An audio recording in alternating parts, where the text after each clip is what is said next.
Bienvenidos nuevamente a un programa nuevo de Comparte la Palabra. En el día de hoy vamos a hablar, aunque sea brevemente como siempre, del capítulo 12 del libro del Éxodo. Este capítulo es el capítulo más largo de todo el libro del Éxodo. Es un capítulo que tiene 51 versículos. Pero también es el capítulo más importante de todo el libro del Éxodo. No solamente porque los hechos que aquí se narran son repetidos muchas veces por todo el Antiguo Testamento, sino porque el hecho de la liberación del pueblo de Israel de Egipto fue de valor capital para lo que fue el pueblo hebreo. Aquí hay varias cosas interesantes. Primero, la situación en la cual se le da los preparativos de la salida y la Pascua con todo aquello que había que hacer para llevarla a cabo. El relato de la 10ª plaga, que como ya comentamos en una reflexión anterior, en el capítulo 8, era una demostración del poder de Dios contra los dioses egipcios. Y tanto es así que en Números 33:4 se dice: mientras enterraban los egipcios a los que Jehová había herido en la muerte de los primogénitos de entre ellos, también había hecho Dios juicio contra sus dioses. Después se habla de la salida propiamente dicha del pueblo de Egipto y luego se completa con unos aspectos de normativa para celebrar la Pascua en el futuro. Cuando hablamos de la Pascua, lo primero que tenemos que entender es lo que significa el término. El término Pascua viene del hebreo pasaj, que quiere decir pasar y en cierta forma pasar de largo, recordando el milagro por el que el ángel exterminador pasó de largo por las casas hebreas del territorio de Gosén, pero ejecutó el juicio divino en todas las casas egipcias de las ciudades de Pitón y Ramesés, que eran los lugares en los que los hebreos trabajaban como esclavos en la construcción. Lo primero que observamos es que Dios mismo, que es quien conoce el futuro, el que le declara al pueblo a través de Moisés que el faraón les va a dejar de salir, aunque sea a regañadientes. Y en los preparativos hay una serie de aspectos que son importantes. Por ejemplo, se señala el día y el mes en que se había de celebrar la Pascua, coincidiendo con el día de la salida, con lo cual se marcaba la fecha natural de una celebración. La Pascua se celebraba por familias, allí donde vivieran. No era un acto para celebrar en el templo, cuando ya lo tuvieron, sino un encuentro familiar.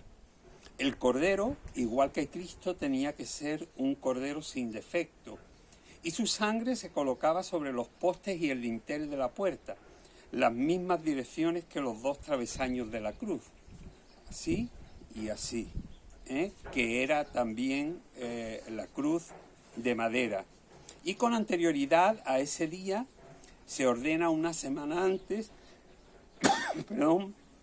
la llamada fiesta de los panes sin levadura, para recordar la premura con que Israel salió de Egipto. La plaga última fue terrible y pilló a todos los egipcios durante las primeras horas del sueño. Los hebreos sabían lo que iba a suceder y estaban preparados. Y es llamativo que Dios, para darle verosimilitud al castigo, indica que morirían no solo los primogénitos humanos, sino también los primerizos de todos los animales de los egipcios. Y así sucedió. El faraón, que dejó forzadamente salir a los hebreos, según la mayoría de los historiadores, fue el faraón Ramsés II. Y en el versículo 37 se dice que salieron 600.000 hebreos varones, sin contar niños ni evidentemente mujeres, porque en la antigüedad las mujeres no eran valoradas y no se contaban en los números generales de multitudes. Lo que en teoría haría una multitud de alrededor de 1 millón de personas. Pero esta cifra no puede verse como una cifra real. sino como una de las maneras en que los antiguos querían expresar grandes multitudes. Y voy a dar un par de razones. Según los historiadores de la antigüedad, todo el país de Egipto, todo el país, tenía en tiempos de Ramsés II una población de 1,5 millones de personas. Los hebreos vivían en 2 ciudades importantes del delta del Nilo, Pitón y Ramesés, que eran ciudades de alrededor de entre 250 y 300.000 habitantes cada una. Pero dentro de la población se contaban también a los esclavos. Esto haría imposible que en 2 ciudades egipcias de algo menos de 600.000 personas hubiese una población esclavizada de casi 1 millón de personas. Esta forma de contar los relatos épicos era común en la antigüedad y era una forma de engrandecer al Dios que los había liberado. Para nosotros, que hoy contamos la historia de otra forma, no se siguen los mismos patrones, sino que lo que tenemos que tener en cuenta es que lo importante fue la liberación, la salida de Egipto. Es decir, no tanto qué cantidad de personas salieron o cuántos miles de personas estuvieron deambulando por el desierto. En el final del capítulo se completan las directrices para la celebración de las sucesivas Pascuas, lo que parece ser que fueron textos muy posteriores, probablemente de la época de después del cautiverio.